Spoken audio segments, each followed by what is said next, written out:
So when you think about the biggest MMA promotions on the planet, a couple of names probably jump right into your head.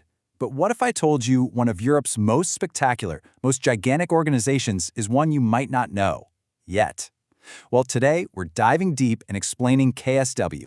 Let's just start with a number, 57,776. And no, that's not a typo. That is the actual number of fans KSW crammed into a stadium for one single night of fights. Right off the bat, this tells you everything you need to know. When KSW puts on an event, they think on an absolutely colossal scale. So what exactly is KSW? Well, the full name is Konfrontacja Sztuk Walki. It's Polish, and it translates to martial arts confrontation. Pretty cool, right? They're based out of Warsaw, and pretty much everyone agrees they're the #1 MMA organization in Poland and a major player in all of Europe.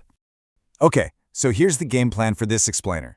We're going to break down how they basically became Europe's MMA Colosseum. We'll look at their unique strategy, meet the absolute legends who built the promotion, analyze what makes their fights so different, and finally ask, what's next for this European giant? All right, let's kick things off with Section 1, Europe's MMA Colosseum.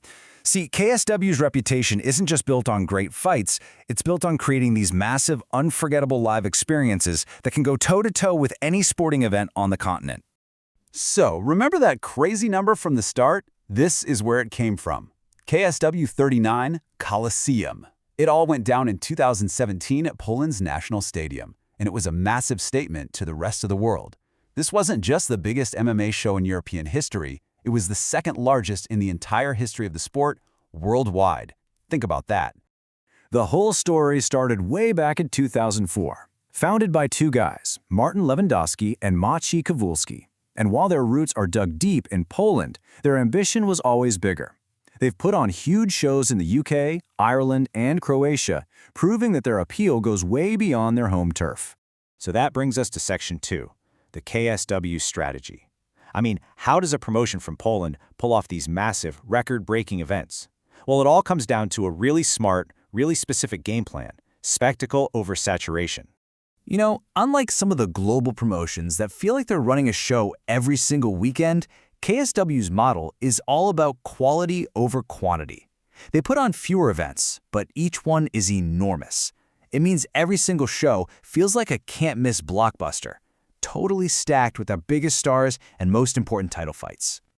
Okay, Section 3, Legends of the Cage. Because let's be real, you can't have a spectacle without stars. And KSW was absolutely built by fighters who became true legends inside that cage. And you literally cannot talk about KSW legends without starting with this man, Mamed Khalidov. His nickname is the Cannibal, and he's arguably the most iconic, most important fighter in the promotion's entire history.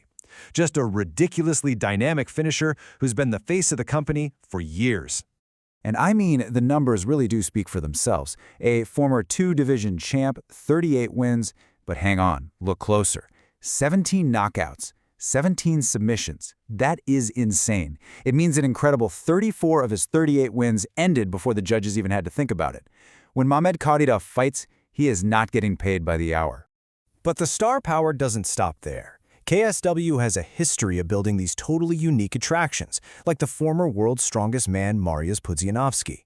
It's also been a launchpad for absolute killers like Jan Blachowicz, who went on to become a UFC champion. And they're still building new superstars, like the current double champ Saladin Parnasse. Okay, Section 4, a unique fighting style. All this star power, it translates into a certain kind of action, right? So what does a classic KSW fight of the night actually look and feel like? Well, believe it or not, some research gives us a pretty clear picture. Yeah, seriously. According to a study in the Journal of Combat Sports and Martial Arts, researchers analyzed a bunch of KSW's best fights, and they found a really clear pattern. A ground-and-pound style was the single most dominant factor in their most exciting bouts. And here's the visual breakdown. Basically, striking is king. A whopping 80% of the action in these top-tier fights comes from punches, both on the ground and on the feet. The study even pointed out that while the fights were super exciting, there weren't a lot of submissions. It just reinforces that KSW's signature style is built on high-impact, fan-friendly striking. So that brings us to our last section, what's next for KSW?